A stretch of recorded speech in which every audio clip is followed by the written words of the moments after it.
Good people, good people, good people, good people. It's your boy, Dr. Leroy McKenzie Jr., the Impact Builder.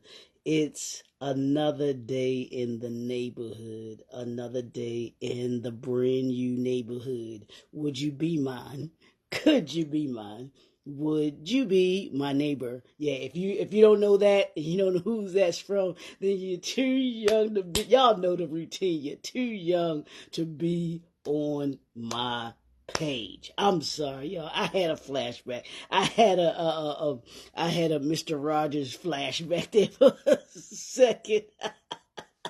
It's Work for Wednesday right here in the brand new suite with your boy Dr. Leroy McKenzie Jr., the Impact Builder. I'm feeling it this morning, y'all. I got my walk in, and I'm feeling it. I ain't even gonna lie. So I'm gonna get through this today. Gonna get through this morning, and we gonna push through because on Wednesday we work for it on Wednesday. Not that we don't work for it on every other day, but Wednesday is an even greater day where we take the energy that we have, and we understand that the effort that we put in, that the time that we put in we believe that it's going to be worth it. Y'all know what we've been talking about all this week. We've been talking about the 5 benefits of entrepreneurial collaboration. And this is just how good God is to me, and how it shows me that these principles, these tools, these insights, the wisdom and the ideas that I'm giving you all are on point. I had a meeting yesterday, and the meeting was comprised of 2 organizations coming together to be able to work together in order to be able to make life better for someone else, but also to make specifically black men better in their lives, to make them better, y'all know me, by the end of the year than they were at the beginning of the year. So it's some phenomenal things that are happening. And as I was sitting in the meeting, I used the tools that I've been talking to you all this week to talk about when it came to entrepreneurial collaboration. I talked about the diverse skill set and the expertise that each organization brings to the table. We dealt with that. We talked about the expanded network and resources that we have by coming together. That was in there with the 2 organizations. And then today, I'm going to talk about shared risk and cost, but that was also a part of the conversation, because there is there's a cost to these organizations collaborating. So what were those costs going to be? How do we each understand what the costs are, and then how do we contribute to those costs that we're going to incur? Are there ways that we can, that each of us can deal with those costs in such a way? It was phenomenal. Just thinking about that yesterday, and I was just like, wow, I'm doing something good. So I felt really good about that the work that I'm putting in, y'all, that I'm giving to you all, is actually working. I'm not just talking about this stuff, y'all. I'm not just talking out of the side of my neck. I'm giving you practical principles, y'all. Practical principles, strategies, and ideas, and some wisdom that you can use in your everyday life as an entrepreneur, as a leader. So let's hop on in to talking about today. We're going to talk about shared risk and cost. And this is what this is. You by working with another organization or another brand, you as an entrepreneur, you can share the financial burden and the risk associated with new ventures. So this can be particularly beneficial in high stake environments where the cost of failure can be high. Sharing these responsibilities can make ambitious projects more feasible. And here's the truth. Years ago, I was working for he was an attorney, but he had a mergers and acquisitions firm. And so spending time with him, and the thing was, he was younger than me. But I learned so much by being around him and being with him, and watching him operate and dealing with certain acquisitions and business mergers and everything. And he taught me this, and he said this to me one day when we were having a conversation. He said, always remember, Leroy, he said, always remember that the other person that you're collaborating with, that you're partnering with, must bring something to the table. He said, if they do not have anything to risk, if they do not have anything to lose, then they won't care about the transaction. They won't care about the project. They won't care about the collaboration. It won't mean anything to them because they're not losing anything. They can walk away from it and say, hey, I didn't lose anything. And so I've always taken that with me in my business dealings. When I look at collaborations, when I look at partnerships, when I look at sponsorships, I look at what the other individual brings to the table.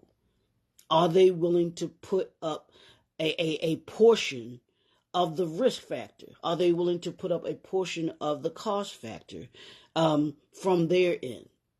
Do they have something they feel as if that they can lose? Because here's the thing: if you feel as if you have a lot to lose, as we just talked about, having a high stakes, if it's something that's a high stakes value to them, they ain't trying to lose it. So just like you shouldn't be trying to lose it or be comfortable with losing it, because what's going to happen? You're going to work for it. You're going to do everything within your capabilities and your capacity to be able to make sure that collaboration, that partnership, that sponsorship goes off without a hitch, that goes off as smoothly as possible. And that should be the goal on both ends. That should be your goal on your end. That should be the goal on their end. How do we make this collaboration as beneficial as possible to you? How do we make it as beneficial as possible to me? That's what happens when you have, and that's what happens when you have two people who are like-minded. I'm listening to a book called Masculine Energy, and then there's one I'm going to listen to after called Female Energy. Yeah, masculine energy and feminine energy. But in this book, the masculine energy, it talks about being around like-minded individuals, and in your collaboration, in your partnership, you must have folks that are like-minded. Do your due diligence, do your vetting, ask questions. Because you want to make sure that the person or organization brand that you are collaborating with is willing to risk as much as you are, that they're willing to take on as much cost as you are, or one or the other, however you want to work the cost out. One may fit more of the cost than the other, or if it's not a financial cost, then you certainly want to say, hey, okay, you may not have as much financial cost, but you do have as much intellectual capital cost. You do have as much human capital cost. What cost are you willing to bear in this collaboration? And those are conversations that you must have up front. Those are conversations that you have to have before you even think about drawing up any kind of paperwork.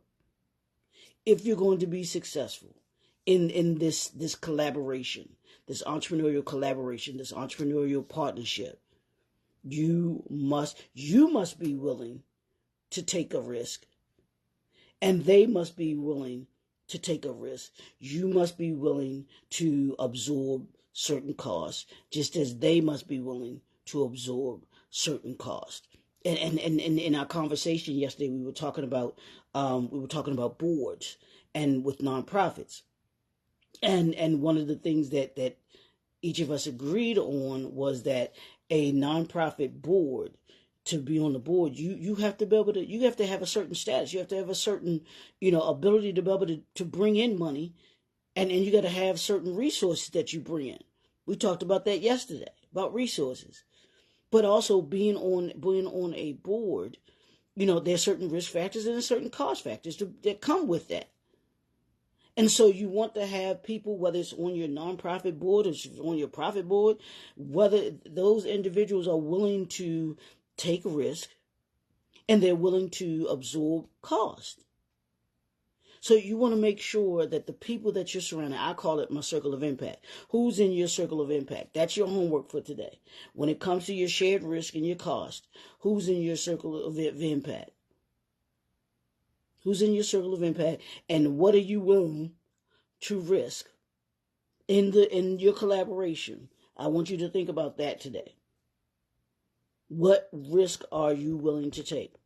You might be more aggressive than your counterpart, than the other brand. They may be more conservative. So what do you do in those instances? They may not be willing to take the risk as much as you are. Perfect example was in the movie The Founder with the McDonald's brothers. Morning, Pamela. Thanks for tuning in. In The Founder, in the movie The Founder, the McDonald's brothers were more conservative than Ray Kroc. Ray Kroc wanted to go gung ho with the business. He was ready to take it national. He was ready to franchise, do all of those things. And the McDonald's brother was like, whoa, slow your roll, bro. That's not where we're going. So you got to make sure that you're aligned. Because if you're not aligned, then one may be willing to take more risk than the other. And you have to discuss that.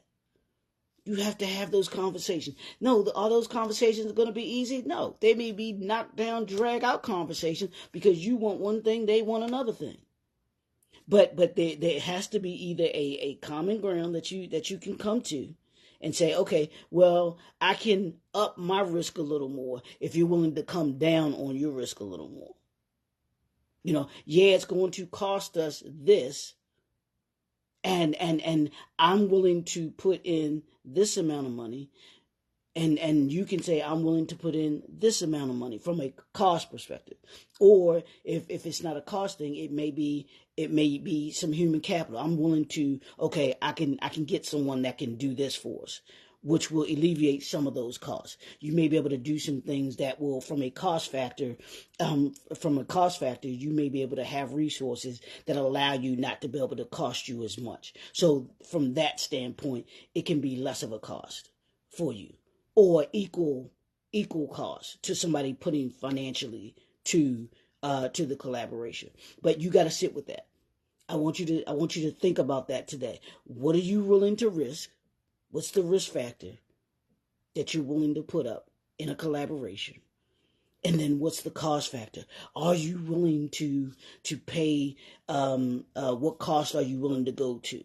Because you've got to know that before you even collaborate with someone. Before you even come to the table, you have to know your risk tolerance. You have to know what your cost factor is and what you're willing to give and not give, or go and go and not go. Because what happens is, if you know that coming in, then you can gauge yours versus what your expectation may be for the other brand that you're collaborating with. And when you come together, you all can meet, and hey, if you're willing to accept it or if you're not willing to accept it. They do the same thing if they're willing to accept it or if they're not willing to accept it. But at least both of you know, hey, these are the risk factors, these are the cost factors, and here's what I'm willing to do, and here's what I'm willing not to do. When you come at it from that perspective and you're thinking about that and you're being transparent, you've got to, this does not work if you're not transparent. None of these collaboration benefits do not work. They're not a benefit if you're not transparent. That means you got to be transparent in the skill set that you have and the expertise that you bring, not lying and saying that you can do something that you haven't a clue how to be able to do. The expanded network and resources. You say you know this person, or you can do this and do that as a resource. You have this as a resource and you don't. You say you have this network, your network is this big, but it's not that big. Oh, you've got to be transparent about all of these factors if it's going to be a successful collaboration. And even with the risk factor, you've got to be upfront. Well, yeah, no, I'm not willing to risk that. And that was what the McDonald's brothers told Ray Kroc. Look, no, that's not what we're willing to do. And they had those knockdown, drag out arguments, hanging up the phone on each other. That's what that led to. And it led to their relationship going the way that it went because Ray Kroc was willing to risk more than what the McDonald's brothers were willing to risk. He was willing to pay a cost that they weren't willing to pay. And so as a consequence, what what happened with them. Ray Kroc went his way, did what he did to the McDonald's brothers. And as a result, McDonald's is what it is today because of Ray Kroc. But the system that they have is because of the McDonald's brothers. Ray Kroc just was willing to risk more. He was willing to pay a heavier cost than the McDonald's brothers were willing to pay. And it's unfortunate that they don't, and their family, their legacy doesn't go on as when it comes to McDonald's as much as Ray Kroc does, because they are the founding brothers of I've said this. They're the founders of fast food, and they are founders of the I call it the original bundle, a sandwich, fries, and a drink. That's a bundle. When we think of bundles today and we see people doing different types of bundles, whatever industry it is, and everything like that, the originals were the McDonald's brothers. And they built something, created something that I don't think anyone else has seen, that we've seen since then. But you got to be willing to take the risk. You got to be willing to share the risk. And Ray Kroc was willing to share the risk with them. But they just weren't willing to risk as much as he was. They weren't willing to pay as much cost as he was. So, it's your boy. That's what I got today. So today I want you to think of the two things that I want you to do. Think of your shared risk. What are you willing to risk? And what cost are you willing to pay in order to be able to be in the collaboration that you're in, the partnership that you're in? That's the assignment for today. It's your boy, Dr. Leroy McKenzie Jr., the brand you sweet on this work for it Wednesday. We'll be right back here tomorrow morning. We'll see you 9 a.m. Don't be late. We'll talk about the next benefit of entrepreneurial collaboration. We'll talk to y'all soon. Have a great day. Peace.